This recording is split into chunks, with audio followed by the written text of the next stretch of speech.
Yeah. Lord Brunson back at you with the back at you, and I am the best reporting on the Eagles. Listen, man. Nas didn't have to do a remix to Ether. It's done.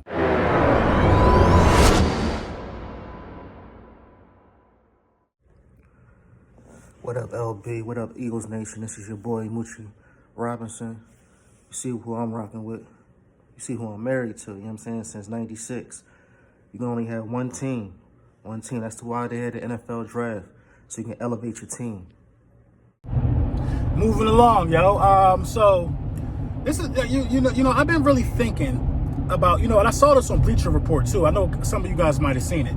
I've been really thinking about, the situation at defensive end for the Philadelphia Eagles.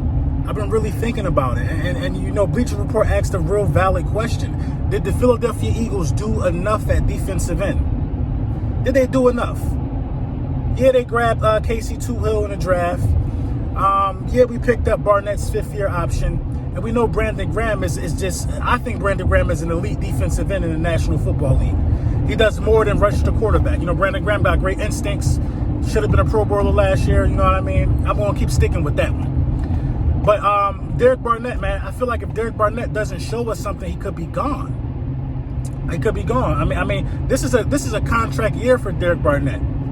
It's a lot of pressure on this year for Derek Barnett. Seriously. I don't think Derek Barnett will be granted the mercy of being brought back if he doesn't perform to a certain level. Now, that level is what? Now, a lot of people want to compare Derek Barnett's stats to Jadeveon Clowney's stats. I'm a person who actually did that as well. But then I started looking at more of some of the things that Jadeveon Clowney was doing as opposed to what Derek Barnett was doing.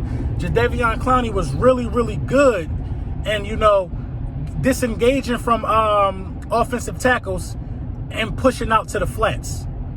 If y'all can remember, Jadeveon Clowney forced an incomplete pass against us in that playoff game on a critical down. I think it was to one of the running backs. I think it was Miles Sanders. He just popped out there, was able to break up the play or do something. You know what I mean? Derek Barnett doesn't do things like that. Some of these defensive ends, actually could be linebackers, but they're just bigger and a little bit slower than linebackers.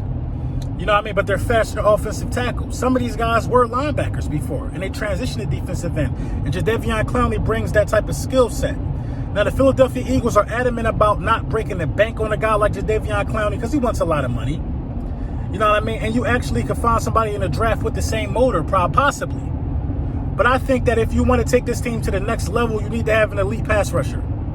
You got to have an elite pass rusher. I like what we did in the linebacking core. I like what we did on the defensive line. I like what we did in the secondary.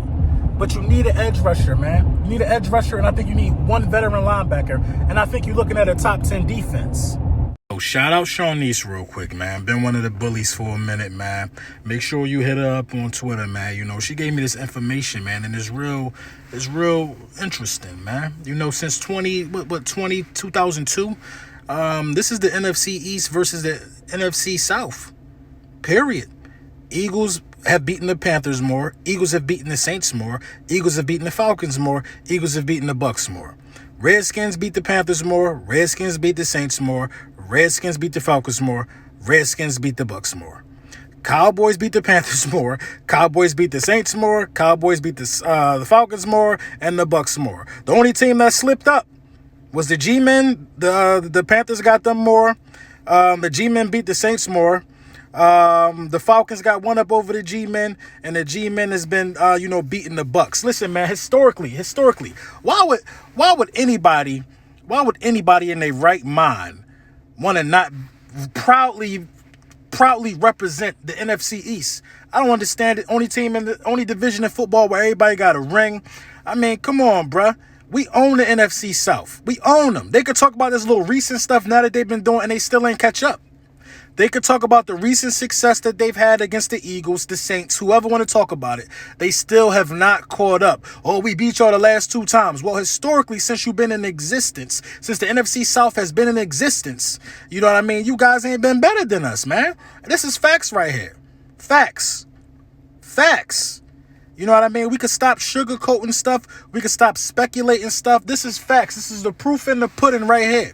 The proof in the pudding. Despite besides the G-Men, the NFC East has owned the NFC South. Period. We are the far superior division. I've been saying that for the longest.